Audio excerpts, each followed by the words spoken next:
Okay mga kababayan, isang maganda at mapagpalang araw ho sa atin lahat ngayong araw ho ng Miyerkules. Ika-13 ho na ng Disyembre, taong kasalukuyan po mga kababayan, mga kanalays. Panibagong live, panibagong reaction, opinion, analyze naman po matutunghayan nyo dito sa ating YouTube channel. Walang iba ko po ang inyong lingkod host, Chris Ulo.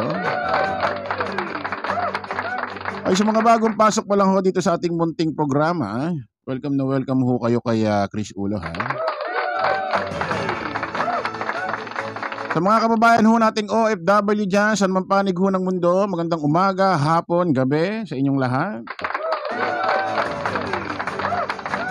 Nako, ito, update tayo mga kababayan.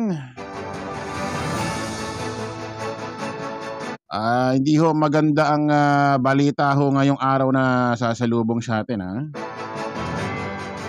Update ho tayo rito sa natatandaan nyo ba yung mag-asawa o live-in partner na binaril ho dyan sa loob ho ng bus ng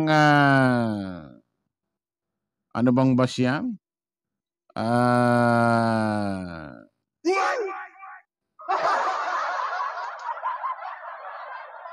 Basta na yun na yun. Victory Liner ano? Victory Liner. Kung natatandaan ninyo, merong mag-live-in partner dyan na walang honey ho, binaril ho ng dalawang lalaki din. Natatandaan nyo yun sa isang lugar ho ng Nueva Ecija. Binaril ho yung mag-asawa or mag-live-in partner yata yon. Ang napag-uusapan ho mga kababayan ng mga nakaraan ho, no? Di umano may kinalaman daw ho mismo yung anak ng babae. Yung lalaki yata, hindi yata ho yan yata yun yung totoong ama nung hindi yata yun yung mismong ama nung lalaking sinasabing may kinalaman daw. Nung mga nakaraan ho, nakaburol na ho yung ina niya. Yung isa na ho doon sa napatay ho doon sa loob ng bus. Wala naman daw siya, dinidinay niya, wala siyang kinalaman.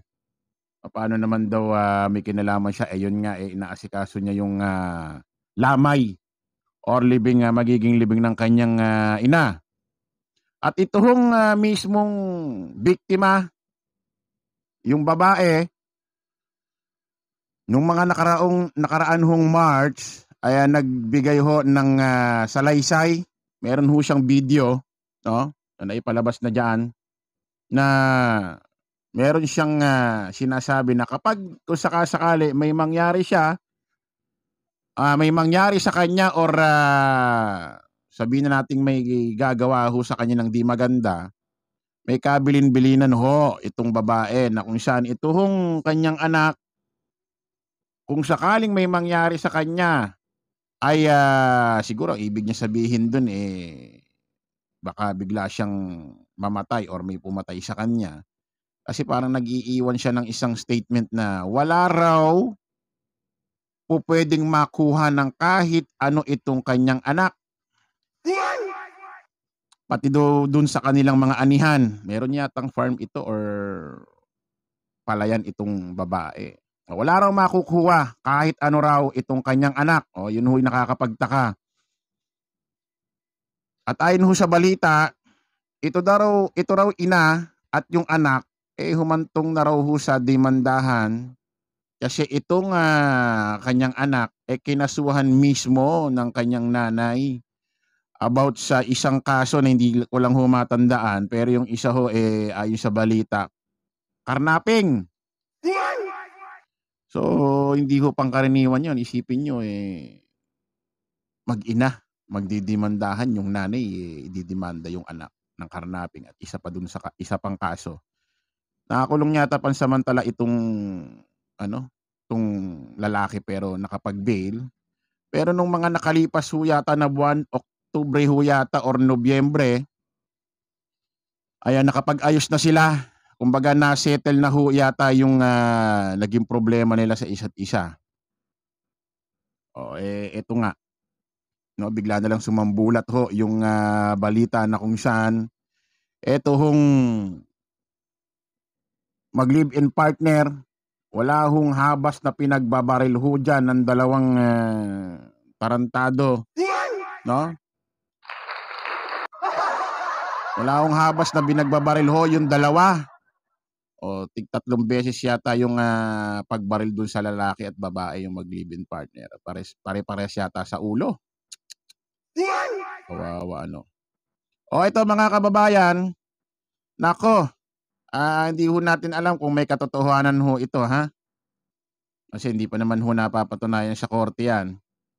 Pero kung yung iba hong napapanood ho natin, nababalitaan ho natin sa iba't ibang balita ho na kung saan may mga tao ho nadidimanda, nakukulong dahil nakakagawa ng krimen, dahil pinagtatanggol nila ang kanilang malapit na kapamilya. Kumbaga gumaganti, ayaw nilang naaapi yung kanilang nanay, tatay, mga kapatid, kaya nakakagawa ho sila ng kasalanan, nakakagawa ng krimen dahil sa kanilang pagtatanggol sa kanilang pamilya. Eto ho, kakaiba. Yung mag-live-in partner na binaril ho diyan sa loob ho ng bus ng Victory Liner, yung mismong babae doon, sinasabi ho na ang may utak mastermind ay itong mismong anak niya na in-interview na kamakailan ng iba't ibang reporter na sinasabi wala raw siyang kinalaman. Ba't natin nasabi? Kasi ho, yung isang suspect ho doon sa dalawang lalaki na bumaril doon sa magka-live-in partner, yung isa ho ay nadakip na. Nahuli at nagbigay ho ng testimonya, statement ho sa mga kapulisan na ang sinasabi ho nung lalaki na isa sa mga suspect doon sa dalawa, doon sa loob ng bus na bumaril doon sa magka-live-in partner, ang mismo hong may utak, mastermind, ito hong mismong anak ho ng babae. Siya raw ho ang mastermind at binayaran daw ho sila sa halagang tig 60,000. Naku po, Diyos ko, ano na nangyayari sa bansang Pilipinas? Pataas ho ng pataas ang krimen at nakakagimbal ho itong balitang ito. Isipin nyo mga kababayan, sabi ko nga may iba hong tao dyan nakukulong, nakakasuhan sa kanilang pagtatanggol sa kanilang malapit sa buhay, kapamilya. Pero ito ho kung totoo, wag naman sana, no? Ito ho kakaiba. Pinapatay niya di umano raw ang kanyang mismong nanay, magulang.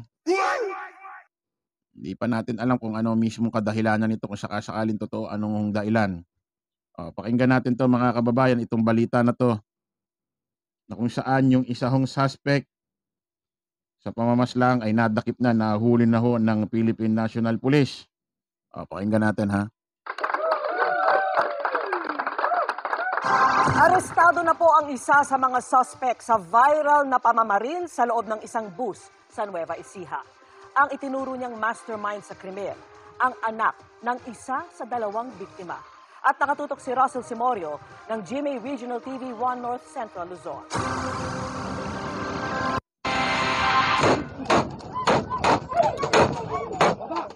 Ang pamamaril sa loob ng pampasaherong bus sa Nueva Ecija gumimbal sa mga nakapanood ng video na nag-viral.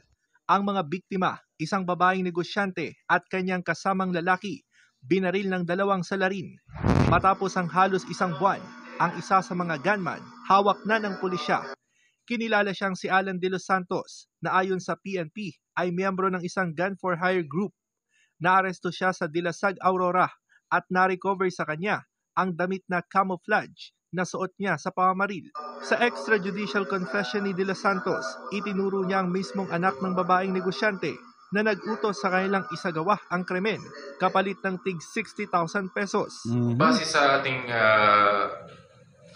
sa nagbigay ng ating extrajudicial confession, inamin niya na ang pagpatay ay napagplanuhan noong sometime September. Nagbigay ng initial payment nung unang pag-uusap nila ng September. Ayon sa pulisya, sinampahan na rin ng kasong parricide ang anak ng babaeng biktima. with regard doon sa anak, lumalabas siya na in-implicate siya doon sa case. Yung motibo na tinignan natin initially doon sa investigation, nung nag-start tayo sa investigation, ay yung filing ng robbery at saka carnapping case ng victim na babae doon sa sarili niyang anak. Nakakalungkot kasi kadugo din namin eh. Kaya lang ay gumawa siya ng krimen, dapat pagbayaran. Sinusubukan ng GMA Regional TV na makuhanan ng pahayag ang anak ng umano'y nag-utos sa krimen, pero hindi pa sumasagot ang kanyang kampo. Pero sa aming eksklusibong panayam noong November 25, nananawagan siya sa publiko na huwag siyang husgahan. Hiniling din niya noon ang mabilis na investigasyon sa kaso para sa ikadarakip sa mga pumatay sa kanyang ina. Sa ngayon, nagpapatuloy ang manhunt operation para sa pangalawang gunman na kinilala lamang sa alias na Umpak. Para sa GMA Integrated News, Russell Simorio ng GMA Regional TV 1 North Central. Ayan mga kababayan ha. Mismong isa sa mga suspect na dakip na ho ng Philippine National Police at umaamin na ho itong isang lalaki na talagang isa siya doon sa dalawang nando doon sa bus na walang habang pinagbabaril na ho nila. Ang magka-live-in partner. Inamin niya na. Pero di umano itong anak daw ho mismo ng babae na pinaslang ho doon sa loob ho ng bus ng Victory Liner. Ay yun daw ho ang may utak, mastermind. Binayaran daw ho sila ng tig 60,000 pesos. Pinlano raw ho ito nung Setyembre. Ako, hindi natin alam kung ano na nangyayari ho sa mga ganito na ho ba tayo kasama? Mismong, kung totoo ito mismong magulang natin, pagpaplanuhang patayin, yung iba nga ho, hirap ho kakahanap buhay, mabuhay lang ho ang pamilya, no? Masustentuhan lang ho ang mga gamot ng may sakit na tatay, may sakit na nanay, halos hindi na nagpapahinga ho, kakatrabaho. No, mabigyan lang ho natin ng suporta ang mga mahal ho nating magulang, pero ito kung totoo ito, naku po, Diyos ko po. Isipin mo, magulang mo, ipapapatay mo. Ito naman dalawang damuhong hired killer, ako, Philippine National Police.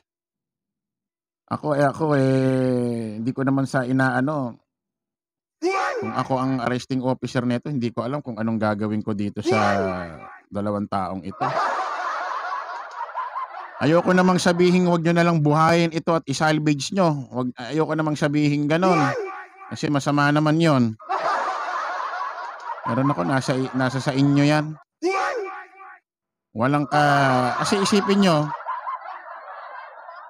tarantado rin itong dalawang head killer na to nung inutusan. Halimbawa kung totoo ito halimbawa kung totoo itong anak ng babae na siya talagang may utak, mastermind, at sasabihin niya doon sa dalawang head killer, nababayaran ko kayo, papatayin niyo yung nanay ko. Hindi man lang tumanggi itong head killer na,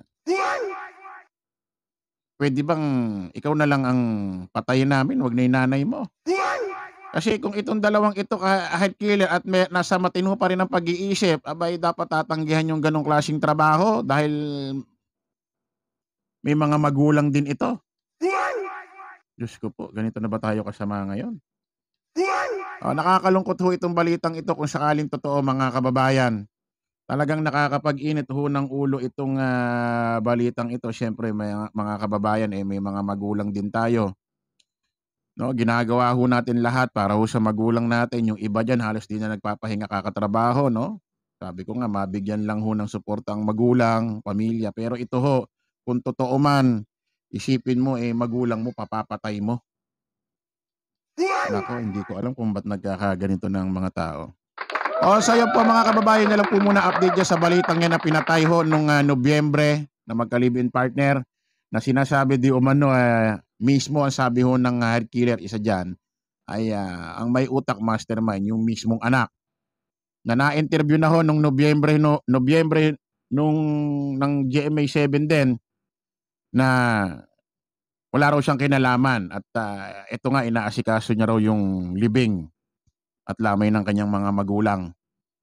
Anyway, kung may kinalaman naman talaga siya diyan, mabubuking at maglalabasan ng ebidensya diyan. Maraming salamat mga kababayan, na lang po muna update natin sa balitang 'yan. Abang-abang na lang po tayo sa mga panibagong live, panibagong vlog. Paalam po, pasamantala ang inyong lingkod, Chris Ulo. Bye-bye. Thank you.